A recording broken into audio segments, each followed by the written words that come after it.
کہ قربانی اسی پر واجب ہے جو صاحب نصاب ہو، مالدار ہو۔ کتنا مال ہونا چاہیے؟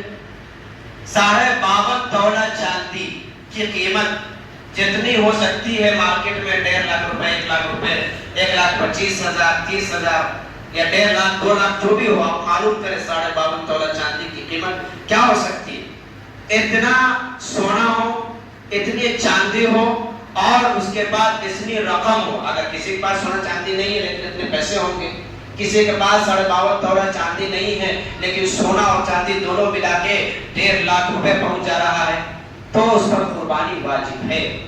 اور یہ قربانی واجب 3 دنوں میں ہے، 10 ذی الحجہ، 11 ذی الحجہ، 12 ذی الحجہ۔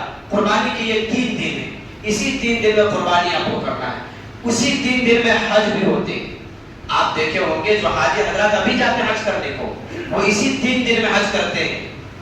اور وہ حج بھی حضرت سارہ اور اسماعیل کا پورا واقعہ ہے جو آپ نے سنا ہوگا کہ یہ 3 دن میں آپ کو قربانی کرنا ہے، اور آپ مالدار ہیں، اور اگر غریب ہے، اس سے پیسے کم ہو، تو پھر اس کے بعد آپ پر قربانی واجب نہیں ہے۔ لیکن اگر ان 3 دنوں میں 10، 11، 12 ان 3 دنوں میں آپ کے پاس تقریباً 1.5 لاکھ روپیہ ہے تو آپ مالدار کی کیٹیگری میں آتے ہیں اور آپ پر قربانی واجب ہے۔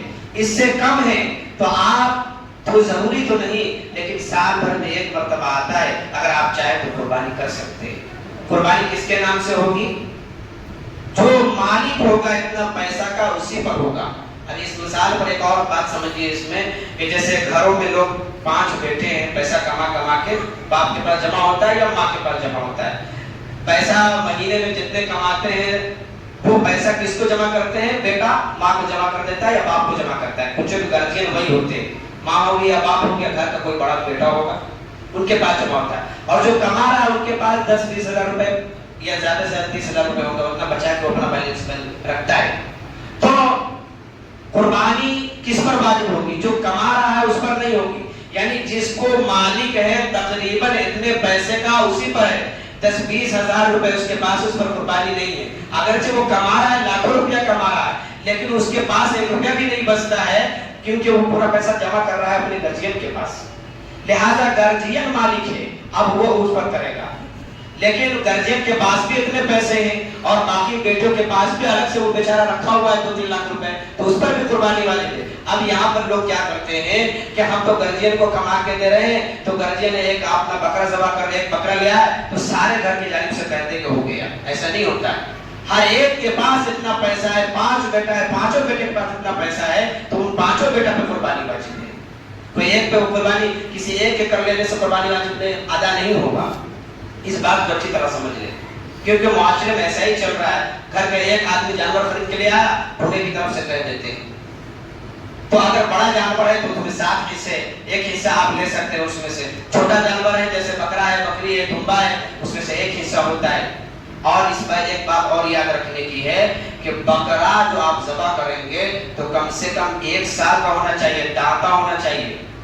دانتا نہیں ہے اس کو دانت بھی نہیں ہے، بالکل ختم ہے۔ آپ جو بیوار کرتے ہیں ان سے پوچھیے کہ دانتا ہے یا نہیں ہے، کیونکہ دانتا نہیں ہوگا تو قربانی نہیں ہوگی۔ 1 سال کا 1 منٹ میں کم ہوگا 1 سال ہونے میں، تو اس کی قربانی جائز نہیں ہوگی۔ گائے ہے، بیل ہے، بھینس ہے، بھینسا ہے، اس کی بھی قربانی ہے، یہ 2 سال کا ہونا چاہیے۔ اگر 1 سیکنڈ بھی 2 سال میں کمی ہے تو اس کی قربانی جائز نہیں ہوگی۔ اونٹ ذبح کر رہے ہیں، اونٹنی ذبح کر رہے ہیں، عربوں میں چونکہ اونٹ ہوتا ہے تو 5 سال کا ہونا چاہیے۔ 5 سال سے 1 سیکنڈ بھی کم ہو گیا تو اس کی قربانی جائز نہیں ہوگی۔ اور اس میں اور بات یاد رکھنے کی ہے کہ جو جہاں پر آپ ذبح کر رہے ہیں وہ بالکل فٹ فاٹ ہونا چاہیے۔ ایسا نہیں ہونا چاہیے کہ ایک آنکھ بالکل اندھا ہے، ایک پاؤں بالکل لنگڑا ہے، اور ایسا دبلا پتلا ہے کہ بالکل وہ ان کو چلاؤ تو بالکل اب دیکھنے میں لگتا ہے کہ اب مر جائے تب مر جائے۔ ایسا جانور کی قربانی نہیں کرنا چاہیے۔ قربانی عیب سے پاک ہونا چاہیے، ایسا جانور جو عیب سے پاک ہو۔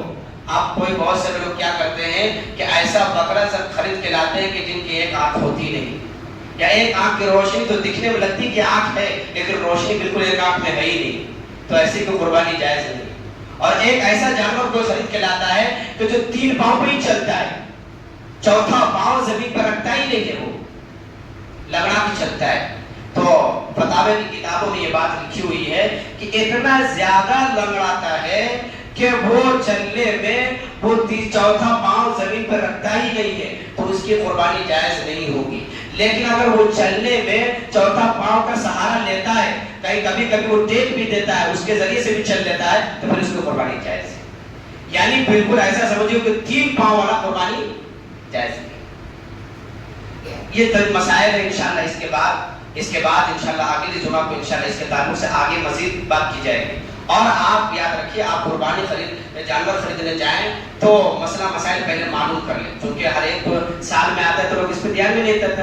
تو آپ کسی عالم سے پوچھ سکتے ہیں جو جانکار ہو, ان سے آپ پوچھ لیجئے کہ کیسا ہونا چاہیے, کیونکہ علم کے بغیر آپ قربانی کرتے ہیں تو آپ کے نگاہ میں تو ایسا لگتا ہے کہ ہم قربانی کر رہے ہیں, ہمارا قبول ہو رہا ہے, لیکن پتہ چلا کہ آپ صحیح سے نہیں کر رہے, اس لیے قبول بھی نہیں ہو رہا. اس لیے اس کا خاص خیال رکھنا چاہیے. اللہ تعالیٰ ہم سب کو عمل کرنے کی توفیق نصیب فرمائے. قربانی جیسے اہم عبادت کو ہمیں خوب سے خوب اچھی طریقے سے عبادت کرنے کی توفیق عطا فرمائے. استغفر اللہ ربی من کل ذنب واتوب الیہ, لا الہ الا اللہ محمد رسول اللہ. جو حضرات سنت نہ پڑھے وہ سنت پڑھے.